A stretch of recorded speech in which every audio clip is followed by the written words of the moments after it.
للمتقين والصلاة والسلام على سيد الأنبياء والمرسلين أما بعد فأعوذ بالله من الشيطان الرجيم بسم الله الرحمن الرحيم ولا تلبسوا الحق بالباطل وتكتموا الحق وأنتم تعلمون صدق الله مولانا العظيم وصدق رسوله النبي الكريم الأمين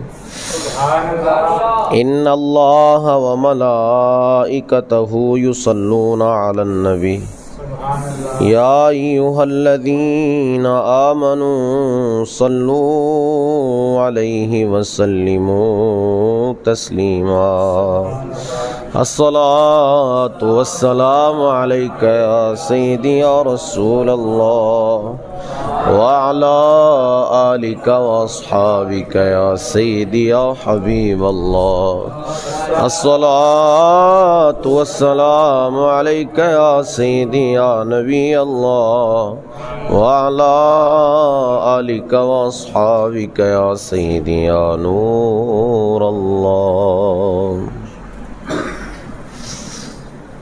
عرش پہ تازہ چھیڑ چھاڑ، فرش پہ طرفہ دھوم دھام. عرش پہ تازہ چھیڑ چھاڑ، فرش پہ طرفہ دھوم دھام. کان جدھر لگائیے تیری ہی داستان ہے. ذکر مصطفیٰ ہے. ذکر مصطفیٰ کی محفل میں ہم سب جمع ہیں اور سرکار کا ذکر کرنا، حضور کی نعت پڑھنا، آپ کے اوصاف بیان کرنا، یہ اللہ عز و جل کی بارگاہ میں بڑا ہی پسندیدہ عمل ہے. آیت مبارکہ یہ میں نے آپ کے سامنے تلاوت کی ہے. وَلَا تَلْبِسُوا الْحَقَّ بِالْبَاطِلِ وَتَكْتُمُوا الْحَقَّ وَأَنْتُمْ تَعْلَمُونَ. حق کو باطل کے ساتھ نہ ملاؤ اور حق کو چھپاؤ مت. وَأَنْتُمْ تَعْلَمُونَ، حالانکہ تمہیں ہر چیز کا علم ہے، تم باتوں کو جانتے ہو. اس آیت کا شان نزول اصل یہ ہے کہ بنی اسرائیل کا یہ طریقہ کار تھا کہ جب لوگ ان سے سوال کرتے کہ تم تو اہل کتاب ہو، تم نے توریت پڑھی ہوئی ہے، تو اس کتاب میں ہمیں دیکھ کر بتاؤ کہ جس نبی کے بارے میں تمہاری کتابوں میں تذکرہ ملتا ہے یا جس نبی کی صفتیں اور اوصاف ان کتابوں میں بیان کی جاتی ہیں، کیا وہی صفتیں اس نبی کے اندر پائی جاتی ہیں جو مدینہ کے اندر نبی بن کے آیا ہے، جس نے مدینہ میں آ کر دعویٰ کیا ہے کہ میں اللہ کا نبی ہوں؟ تو ذرا دیکھ کر بتاؤ اپنی کتابوں میں. تو بنی اسرائیل اس وقت دو طرح کی جو ہے وہ ہیرا پھیری کیا کرتے تھے.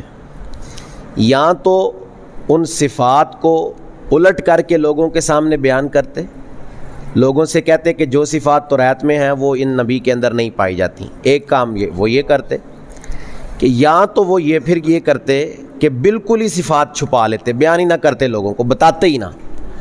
تو ان سے خطاب اللہ نے فرمایا لا تلبسوا الحق بالباطل، حق کو باطل کے ساتھ نہ ملاؤ. یعنی جو صفتیں، جو وصف اور اوصاف اللہ نے اپنے حبیب کے توریت میں ذکر کیے ہیں، اپنی طرف سے ان میں تبدیلیاں نہ کرو بلکہ واضح کر کے لوگوں کے سامنے بیان کر دو.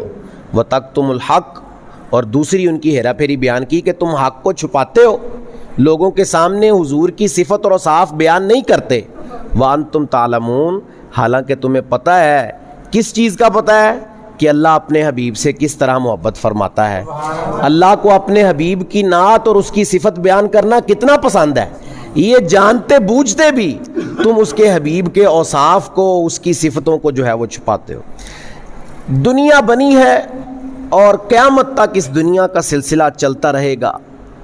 ہزاروں لوگ آتے رہے ہیں اور آ کر حضور کے ذکر کو، آپ کے اوصاف کو چھپانے کی کوشش کرتے رہے. کبھی بنی اسرائیل نے کوشش کی، کبھی یہودیوں نے، کبھی عیسائیوں نے، مختلف قسم سے مختلف حربے استعمال کر کے آئے دن آپ دیکھیں کبھی گستاخانہ خاکے شائع کر رہے ہوتے ہیں، کبھی معاذ اللہ گستاخانہ کارٹون بنائے جا رہے ہوتے ہیں. ہر کوئی اپنے اپنے طریقے سے سرکار کی صفت اور آپ کے اوصاف اور آپ کے ذکر کو کم کرنا چاہتا ہے، روکنا چاہتا ہے، لیکن یہ ذکر وہ ہے کہ وَرَفَعْنَا لَكَ ذِكْرَكَ، اے حبیب ہم نے آپ کے ذکر کو بلند کر دیا ہے۔ جس ذکر کو اللہ بلند کر چکا، جس ذکر کی بلندی کی امانت اللہ نے دے رکھی ہے اپنے ذمہ کرم پر، وہ ذکر کبھی جھک سکتا نہیں ہے، وہ ذکر کبھی ختم نہیں ہو سکتا۔ بنی اسرائیل کا ایک شخص ہے، وہ محمد نام سے بڑی نفرت کرتا ہے، یہودی ہے، بڑی نفرت ہے اسے محمد نام سے۔ اب وہ ایک دن تو توریت شریف کھولتا ہے، پڑھنا شروع کرتا ہے تو دیکھتا ہے 4 جگہ محمد لکھا ہوا ہے توریت کے اندر۔ اس کو نفرت ہوتی ہے، وہ اپنے ہاتھ سے وہاں سے کھرچ دیتا ہے، اس نام کو مٹا دیتا ہے۔ اگلے دن توریت کھولتا ہے تو 8 جگہ پر محمد نام لکھا ہوتا ہے۔ وہ پریشان ہو جاتا ہے، اپنے بچوں سے کہتا ہے کہ یہ تمہارا کام ہے، یہ تم نے لکھ دیا۔ وہ وہاں سے کھرچ دیتا ہے۔ اگلے دن کھولتا ہے تو 8 کی جگہ دیکھتا ہے 12 جگہ رسول کریم علیہ السلام کا نام محمد لکھا ہوا۔ اب جب وہ دیکھتا ہے تو اب اس کے دل پر چوٹ لگتی ہے کہ یہ نام نامی وہ ہے کہ جتنا اس کو مٹایا جائے گا اللہ اس کی شان اور بلند کر دے گا، جتنی کوشش کی جائے گی کہ اسے کم کیا جائے، ذکر روکا جائے، لیکن وہ کوشش اللہ کبھی کامیاب نہیں ہونے دے گا۔ لاکھوں کوششیں کی ہیں لوگوں نے، لیکن میرے مصطفیٰ کا ذکر جاری ہے اور قیامت تک یہ چلتا رہے گا۔ آج لوگ اٹھتے دعوے کرتے ہیں کہ ہم نے بڑے بڑے لوگوں کی دکانیں بند کر دی ہیں، ہم نے بڑے بڑے لوگوں کو جو ہے وہ ان کے عقیدوں سے پھیر دیا ہے، ہم نے بڑے بڑے لوگوں کو عقیدہ حق، عقیدہ اہل سنت سے پھیر دیا ہے۔ لیکن آج بھی آپ نکل کر دیکھیں تو عوام اہل سنت نکل کر بتاتی ہے کہ ہمارے نبی کے ساتھ ہمارا جو رشتہ ہے وہ آج بھی باقی ہے۔ کوئی جو مرضی کرتا رہے، کوئی جو مرضی دعوے کرتا رہے، لیکن ہم اپنے نبی کی یاد، اس کا ذکر کرنا، اس کی بات کرنا، اس کی بات کو لوگوں میں پھیلانا نہ پہلے کبھی چھوڑا تھا، نہ قیامت تک کبھی چھوڑیں گے۔ یہ ذکر بڑھتا ہی رہے گا اور حاسدین حسد کا شکار ہوتے رہیں گے۔ اب یہ حاسدین، افسوس کی بات یہ لگتی ہے کہ ایسا کرنے والا، ذکر روکنے والا اگر کوئی کافر ہو، اگر کوئی غیر مسلم ہو تو چلو تو بات سمجھ میں آتی ہے کہ ٹھیک ہے غیر مسلم ہے، حضور کا وہ دشمن ہے، اس نے تو کرنا ہی کرنا ہے یہ۔ لیکن خود کو مسلمان کہلانے والا کہے کہ میں مسلمان ہوں، کہے میں کہ حضور کا امتی ہوں، کہے کہ میں سرکار کا کلمہ پڑھنے والا ہوں، لیکن پھر بھی حضور کا ذکر روکے، حضور کے شان کم کرنے کی کوشش کرے۔ ایسے ہی لوگوں کے بارے میں سید اعلیٰ حضرت کہتے ہیں، ذکر روکے فضل کاٹے نقص کا جویاں رہے۔ یعنی ذکر بھی روکتا ہے، فضل کاٹے، فضل کہتے ہیں فضیلت کو، فضل کاٹنے کا مطلب ہے کہ فضیلتیں کم کرنے کی کوشش کرتا ہے، اور نقص کا جویاں رہے، ہر وقت نقص اور کمی تلاش کرتا رہتا ہے۔ ذکر روکے فضل کاٹے نقص کا جویاں رہے، پھر کہے مردک کے ہوں امت رسول اللہ کی۔ مردک کیا ہے؟ مرد ہے، مرد، اور جب اس کے ساتھ فارسی میں مردک کا لفظ لگ جاتا ہے تو وہ ہجڑے کو کہتے ہیں۔ یعنی یہ کیسا منافق اور ہجڑا انسان ہے کہ دعویٰ سرکار کے امتی ہونے کا ہے۔ امتی کیا ہوتا ہے؟ امتی یہ کہتا ہے خلقت مبرأ من کل عیب، یہ امتی کی شان ہے۔ حسان ابن ثابت جیسا امتی ہو کوئی، حسان ابن ثابت کہتے ہیں کہ آپ جیسا حسین نہ کبھی آپ سے پہلے کسی نے پیدا کیا ہے، نہ آپ کے بعد کبھی کوئی پیدا کرنے والا ہے، آپ کو اللہ نے ہر عیب سے بری اور پاک کر دیا ہے۔ یہ امتی کا طریقہ کار ہوتا ہے۔ امتی ہو تو مولا علی جیسا ہو۔ مولا علی کہتے ہیں آپ کی شان بیان کرنے والا ہمیشہ یہی کہتا رہے گا کہ نہ آپ سے پہلے کبھی کوئی تھا اور نہ آپ کے بعد کبھی کوئی آئے گا آپ جیسا۔ امتی ہو تو جبرائیل جیسا ہو۔ جبرائیل کہتے ہیں مشرق و مغرب میں نے دیکھ رکھے ہیں، شمال و جنوب میں نے دیکھ رکھے ہیں، لیکن آپ کی مثل میں نے کبھی کسی کو نہیں دیکھا۔ امتی ہو تو صدیق اکبر جیسا ہو، امتی ہو تو فاروق اعظم جیسا ہو۔ یہ کیسا امتی ہے کہ اپنے حبیب کی شان کم کرتا ہے، اپنے نبی کی شان کو گھٹانے کی کوشش کرتا ہے، اپنے نبی کی شان میں کمی لانے کی کوشش کرتا ہے۔ یہ امتی کا طریقہ کار نہیں، یہ منافقوں کا طریقہ کار ہے۔ منافق تو اس طرح کی باتیں کیا کرتے تھے۔ جب حضور اپنے علم کے متعلق بات کرتے تو منافق مذاق اڑاتے ہوئے کہتے دیکھو یہ علم کے متعلق باتیں کرتے پھرتے ہیں، انہیں ابھی تک ہمارے بارے میں نہیں پتہ چلا کہ ہماری مسجد میں منافق لوگ بیٹھے ہوتے ہیں۔ اب یہ منافق کا کام ہے، ہم علم کی بات کریں تو اس پر دلائل، ہم کہیں سرکار کو اللہ نے علم غیب دیا تو اس پر دلائل، اور اس پر جو ہے وہ کمی کی باتیں. لیکن جو امتی ہوتا ہے وہ یقین کر لیتا ہے. امتی کیسا؟ اسامہ ابن زید ابن حارثہ جیسا. اسامہ ابن زید ابن حارثہ بیٹھے ہوئے ہیں سرکار کے دروازے پر، مولا علی شیر خدا اور سیدنا عباس رضی اللہ تعالیٰ عنہ حضور کی بارگاہ میں حاضر ہوتے ہیں. اسامہ کھڑے ہوتے ہیں حضور کے پاس، جا کر عرض کرتے ہیں یا رسول اللہ یہ 2 حضرات آئے ہیں. حضور نے کہا تمہیں پتہ ہے کس لیے آئے ہیں؟ اسامہ نے کہا یا رسول اللہ مجھے نہیں پتہ. حضور نے فرمایا مجھے پتہ ہے کس لیے آئے ہیں، مجھے پتہ ہے کس لیے آئے ہیں. دلوں کی باتیں سرکار جانتے ہیں، معلوم ہے سرکار کو. حضور نے اسامہ سے کہا تمہیں نہیں پتا لیکن مجھے معلوم ہے کہ اس کام کے لیے آئے ہیں، انہیں اندر آنے کی اجازت دے دو. وہ دونوں حضرات اندر تشریف لے آتے ہیں. جگہ جگہ سرکار کے علم کی باتیں، حضور کی شان و عظمت کی باتیں ہیں. حضور کے جتنے اوصاف آپ اٹھا کر دیکھ لیں، حضور کا علم ہے، حضور کا حسن ہے، حضور کا معاشرتی نظام ہے، حضور کا سیاسی نظام ہے، حضور کا اپنے صحابہ سے زندگی گزارنے کا طریقہ ہے. ہر چیز بے مثل و مثال ہے میرے آقا صلی اللہ تعالیٰ علیہ وآلہ وسلم کی. لیکن بات وہی آ جاتی ہے کہ جو امتی ہوتا ہے وہ نقص تلاش نہیں کرتا. اور نقص تلاش کیسے کر سکتا ہے؟ کوئی نقص ہو کیسے سکتا ہے؟ حسان یہ شعر سرکار کے سامنے پڑھتے ہیں اور حضور آگے سے منع نہیں فرماتے، مطلب وہ شعر حضور کے نزدیک بھی قابل قبول ہے. اور شعر کیا پڑھا حسان نے؟ خلقت مبرأ من کل عیب، اللہ نے آپ کو ہر عیب سے پاک پیدا فرمایا ہے. تو جب حسان نے یہ شعر سرکار کے سامنے پڑھا، سرکار نے منع نہیں کیا. سرکار نے حسان سے یہ نہیں کہا کہ تم کیا باتیں بیان کر رہے ہو، تم کس طرح کی باتیں کر رہے ہو. اب یہاں بھی حسان نے انتہا نہیں کی. حسان نے صرف اتنا نہیں کہا کہ اللہ نے آپ کو عیب سے بری پیدا کیا ہے، بلکہ حسان نے اگلا جملہ بھی کہا. حسان کہتے ہیں کأنک قد خلقت کما تشاء، اللہ نے آپ کو ویسا ہی پیدا کیا جیسا آپ چاہتے تھے. یہ بات اب یہاں بھی سرکار نے منع نہیں کیا حسان کو، بھئی حسان کیا ہو گیا تمہارے عقیدے کو، کس طرح کی باتیں کر رہے ہو؟ اللہ کیا میری رضا چاہے گا؟ میری مرضی کے مطابق اللہ جو ہے وہ معاملات فرمائے گا؟ حالانکہ رب تو واقعی اپنے حبیب کو راضی کرتا ہے. یہ بات امتی کی سمجھ میں آ سکتی ہے، منافق کی سمجھ میں نہیں آ سکتی. منافق کو اعتراض سے فرصت کہاں ملتی ہے؟ منافق کو کہاں فرصت ہے کہ وہ اعتراض سے جو ہے وہ اپنی جان چھڑائے اور سرکار کی عظمت کی طرف آ جائے؟ وہ سوچے گا تو اعتراض کے بارے میں سوچے گا، وہ سوچے گا تو کمی کے بارے میں سوچے گا. جو امتی ہوگا وہ تو فضیلتوں کے بارے میں ہی سوچتا رہے گا، وہ تو فضیلتوں کے متعلق ہی سوچتا رہے گا. فاروق اعظم رضی اللہ تعالیٰ عنہ، حدیث جبریل ہے، مشہور حدیث ہے. حضرت جبریل انسانی شکل میں آ کر مختلف سوالات کرتے ہیں رسول کریم علیہ السلام سے. تو جب وہ چلے جاتے ہیں تو حضور حضرت عمر سے پوچھتے ہیں عمر تمہیں پتہ ہے یہ آنے والا شخص کون تھا؟ تو عمر آگے سے یہ نہیں کہتے کہ یا رسول اللہ مجھے نہیں پتا. آپ کہتے ہیں اللہ و رسولہ عالم، اللہ اس کا رسول ہی بہتر جاننے والے ہیں. اللہ اس کے رسول کو پتہ ہے، اللہ اس کا رسول جاننے والے ہیں. یہ بھی عمر نے ان منافقوں کا منہ بند کر دیا جو کہتے ہیں کہ اللہ اس کے رسول کو ایک ذکر میں جمع نہیں کیا جا سکتا، اللہ اس کے رسول کو ایک ذکر میں جمع کرنا شرک کی بات ہے. عمر نے بند کیا.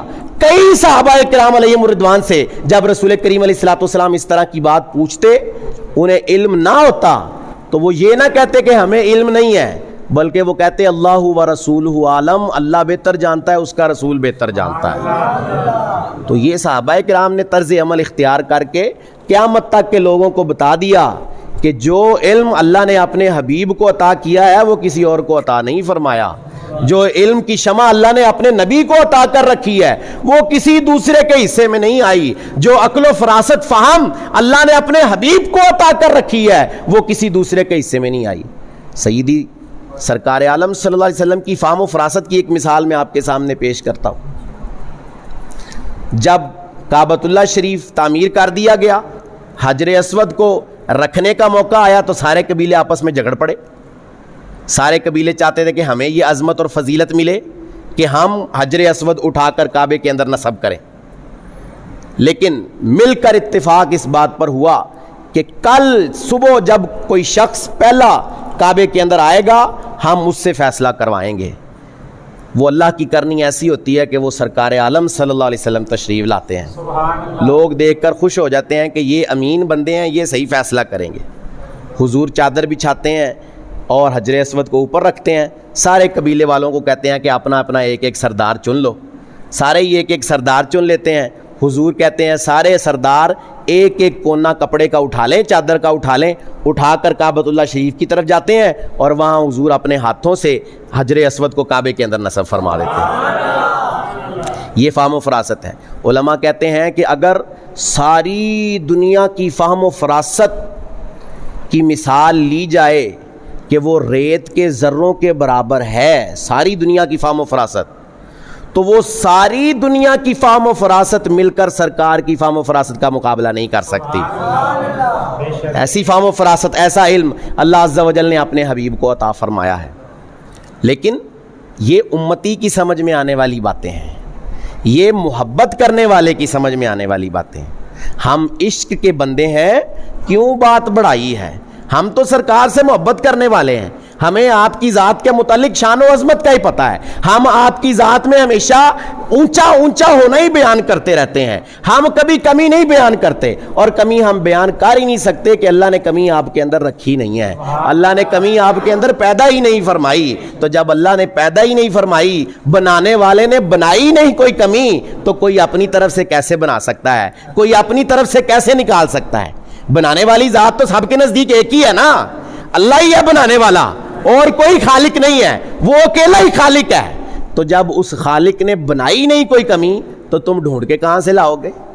کہاں سے نکالو گے کمی سرکار کی ذات میں؟ کہ جب اللہ نے اپنے حبیب کو ہر عیب سے مبرہ اور پاک پیدا فرمایا ہے۔ یہ میرے آقا کی شان و عظمت ہے جو اللہ عز و جل نے اپنے حبیب کو عطا فرمائی ہے۔ کئی آیات مبارکہ رسول کریم علیہ الصلوۃ والسلام کی شان اور عظمت کو بیان کرتی ہیں۔ آپ قرآن کے اسلوب کو دیکھیے اٹھا کر، کس اسلوب کے ساتھ قرآن اپنے حبیب سے بات کرتا ہے۔ جتنے بھی انبیاء سے اللہ نے خطاب فرمایا ہے، ہر ایک کا نام لے کر، یا موسیٰ فرمایا اے موسیٰ، یا عیسیٰ فرمایا اے عیسیٰ، یا نوح کہا اے نوح، نام لے کر اللہ نے ہر ایک نبی کو مخاطب فرمایا۔ لیکن جب اپنے حبیب کی باری آتی ہے تو یا رسول اللہ فرماتا ہے، اے اللہ کے رسول، یا نبی اللہ فرماتا ہے، کبھی طٰہٰ کہتا ہے، کبھی یاسین فرماتا ہے۔ جب حبیب کی باری آتی ہے، پورے قرآن میں کبھی اللہ نے پکارتے وقت اپنے حبیب کو نام کے ساتھ نہیں پکارا۔ پورا قرآن 4 مرتبہ میرے آقا کا نام ہے قرآن مجید کے اندر، لیکن پکارتے وقت کبھی بھی یا محمد کہہ کر اللہ عز و جل نے نہیں پکارا، ہمیشہ یا نبی اللہ یا رسول اللہ کہا ہے۔ تو اللہ نے یہ فرق رکھ کر واضح کر دیا کہ میرا نبی ان دوسرے نبیوں سے بہت اعلیٰ اور افضل ہے۔ تو جب ہمارا نبی کلیم اللہ کی طرح نہیں ہو سکتا، صفی اللہ کی طرح نہیں ہو سکتا، نوح نجی اللہ کی طرح نہیں ہو سکتا، عیسیٰ روح اللہ کی طرح نہیں ہو سکتا، تو پھر ہمارا نبی کسی غلام اللہ کی طرح بھی نہیں ہو سکتا۔ وہ بڑی اونچی شان اللہ نے اپنے نبی کو عطا کر رکھی ہے، اور لوگ اٹھتے ہیں منہ اٹھا کر کہہ دیتے ہیں کہ نبی ہماری مثل ہے، ہماری مثل ہے نبی۔ یہ بات یاد رکھیے کہ جو الفاظ اللہ اپنے نبیوں کے لیے یا اپنے حبیب کے لیے استعمال کرے، کسی دوسرے میں جرت اور یہ ہمت نہیں ہے کہ وہ اللہ کے رسول کے لیے وہ الفاظ استعمال کر سکے۔ لوگ لاتے ہیں قرآن سے دلیل، جیسے قرآن مجید میں سورہ توبہ کے اندر پارہ 10 میں اللہ نے فرمایا لولا کتاب من اللہ سبق لمسکم فیما اخذتم عذاب عظیم۔ بدر کے قیدیوں کا معاملہ ہوا اور حضور نے مشورہ کیا سارے صحابہ سے۔ سیدنا صدیق اکبر نے یہ مشورہ دیا کہ فدیہ لے کر قیدیوں کو چھوڑ دینا چاہیے۔ حضرت عمر کا مشورہ تھا کہ انہیں قتل کر دینا چاہیے۔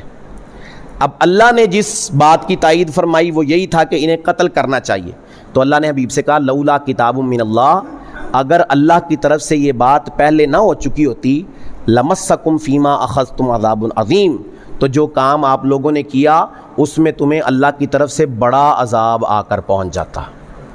اب یہ آیت اللہ اپنے حبیب کے ساتھ کلام فرما رہا ہے۔ اس آیت کو لے کر لوگ کہتے ہیں کہ دیکھیں جب اللہ کہہ رہا ہے نبی کے لیے اس طرح کے الفاظ تو ہم بھی کہہ سکتے ہیں۔ تمہاری کیا حیثیت ہے؟ وہ خالق ہے، خالق و مالک، اور وہ اپنی مخلوق سے گفتگو فرما رہا ہے۔ خالق اور مخلوق کے درمیان کوئی جو ہے وہ نسبت نہیں ہو سکتی. وہ اللہ ہے, وہ رب ہے, وہ مالک ہے, وہ جیسے مرضی چاہے اپنے حبیب کے ساتھ, اپنے نبی کے ساتھ گفتگو کر سکتا ہے. لیکن کسی ایسے شخص کو جس کی اپنی ذات گناہوں سے لتھڑی ہوئی ہے, کوئی ایسا شخص جو حضور کے قدموں کی مٹی کے برابر بھی نہیں ہے, کوئی ایسا شخص جو حضور کے لعاب دان کے برابر نہیں ہے, وہ منہ اٹھائے اور وہ کہے کہ سرکار میری مثل ہے, سرکار میرے جیسے ہیں, سرکار پنڈ کے چودھری کی طرح ہوتے ہیں, حضور کا مرتبہ جو ہے وہ بڑے بھائی کی طرح ہوتا ہے, حضور کا مرتبہ جو ہے وہ ایک ڈاکیے کا تھا کہ آئے اور دے کر چلے گئے پیغام, بس اس طرح کی باتیں کرے. اصل مقصود جو شروع میں عرض کیا تھا کہ یہ باتیں امتی کی سمجھ میں آتی ہیں, منافق کی سمجھ میں نہیں آتی. منافق یہ کام کرتا ہے, امتی تو سوچ بھی نہیں سکتا کہ اپنے نبی کے بارے میں ایسی بات کرے, اپنے نبی کے بارے میں ایسا جملہ, ایسا کلام کوئی نکالے, امتی کے ذہن میں بھی نہیں آ سکتا. یہ منافقوں کا طریقہ کار ہے کہ وہ سرکار کے لیے اس طرح کے الفاظ استعمال کرتے ہیں.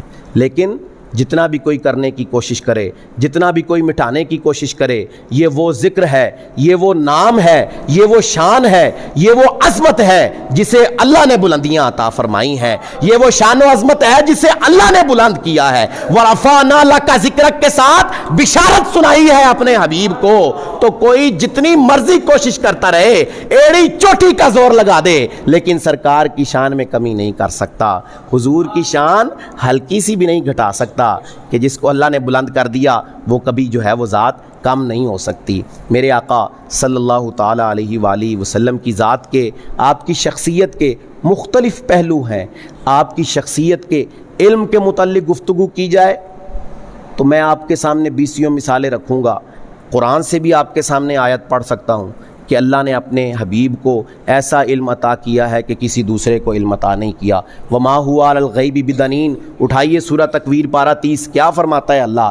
اٹھائیے سورہ جن پارہ 29, عالم الغیب فلا یظہر علی غیبہ احدا الا من ارتضی من رسول. اٹھائیے قرآن, دیکھیے احادیث کیا فرماتی ہیں احادیث سرکار کے علم کے بارے میں. پھر حضور کے حسن کے متعلق آ جائیے, سرکار کے حسن کے متعلق سارے صحابہ یہی کہتے نظر آئیں گے کہ آپ کی مثل نہ آپ سے پہلے کبھی کوئی تھا, نہ آپ کے بعد کبھی کوئی ہے. حضور کی ازدواجی زندگی, حضور کی گھریلو زندگی کی طرف آ جائیے, سرکار کے بارے میں سارے صحابہ یہی کہتے نظر آئیں گے کہ حضور جیسا اپنے گھر والوں کے ساتھ سلوک کرتے تھے کوئی دوسرا نہیں کر سکتا. حضور کی اپنے صحابہ کے ساتھ محبت کے بارے میں آ جائیے, کبھی سرکار اپنے صحابہ کی تیمارداری کرنے کے لیے جا رہے ہیں, حالانکہ آپ بادشاہ کی حیثیت رکھتے ہیں, خلیفۃ اللہ کا منصب ہے آپ کے پاس.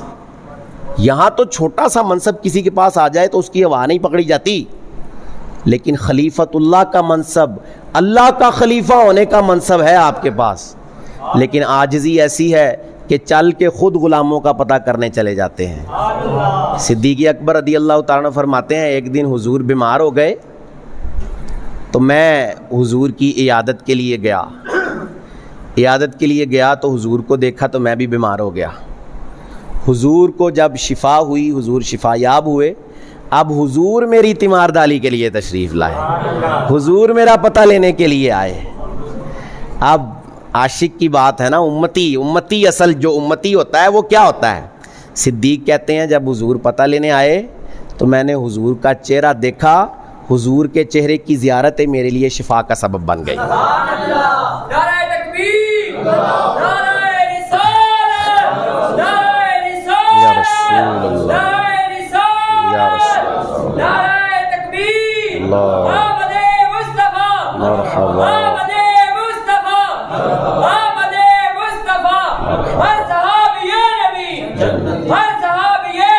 جنتی. صدیق نے کیا کہا؟